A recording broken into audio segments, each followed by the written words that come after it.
Hi, I'm Nathan and this is Accounting University. In this video, you will learn exactly how FIFO inventory works in 5 minutes. Now, what is FIFO inventory? Well, whenever a sale is made, the company uses their oldest or first inventory to fill that order. Now, as you might have guessed already, FIFO stands for first in, first out. Now, enough of the boring definitions. Let me show you how FIFO works in your life. Let's imagine you want to make a healthy salad, a nice change from delivery food.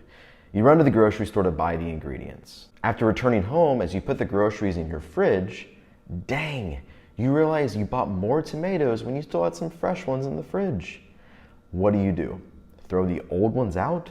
I hope not. Please, let's not waste food. Instead, you use the tomatoes you already had in the fridge first to make your salad, and the newer tomatoes you'll use for another day. Now that is exactly how FIFO works in the manufacturing world. Let me show you. And just like making your salad, you use the older tomatoes first.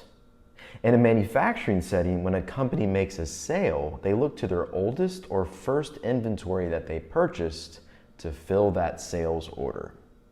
Now, if you're enjoying this video so far, please hit that like button. It really helps support the channel. Now, what are the steps for FIFO inventory? Well, step 1, we're going to calculate cost of goods sold. Step 2, calculate ending inventory. Let's start with step 1, calculating cost of goods sold. But first, what is cost of goods sold? Well, it's kind of what it sounds like. It's the cost of what you sold, not the price. The cost of goods sold, what it cost you as a business. Your company sold 25 units during the month of August.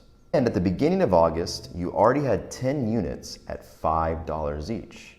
You made the following purchases. August 12th, 6 units at $8. And August 22nd, you purchased 16 units at $10 each.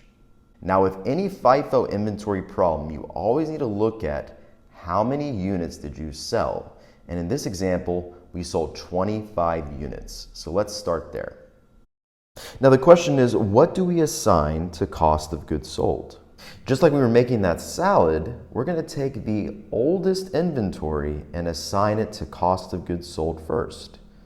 Now, the oldest inventory is used first. So we need to go to the beginning inventory and use the 10 units from there. Now we have 25 minus 10 units that we've already accounted for. So what we have left is 15 units left to go.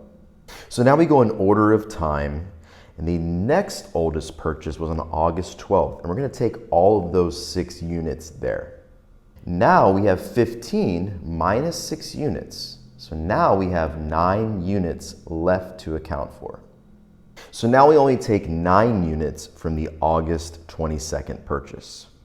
And it leaves us with 0 units left to account for. Now let's multiply these numbers. 10 units at $5 is $50. 6 units at $8 is $48. And 9 units at $10 equals $90. And we add $50 plus $48 plus $90, and we get $188 for cost of goods sold. So we're on to our second step here, ending inventory. Now on August 22nd purchase, we only used up 9 units to go toward cost of goods sold. So 16 minus the 9 we used, we have 7 units remaining. And each unit is at $10, so 7 units times 10 equals $70 in ending inventory. And there you have it, from making a salad at home to a company using FIFO in their warehouse. And you just learned FIFO inventory in just 5 minutes. My name is Nathan, and each and every week you can learn more accounting concepts just like this one in just 5 minutes. If you like this video, please consider hitting that like button and subscribing so you get notifications of each video every single week. Until next time.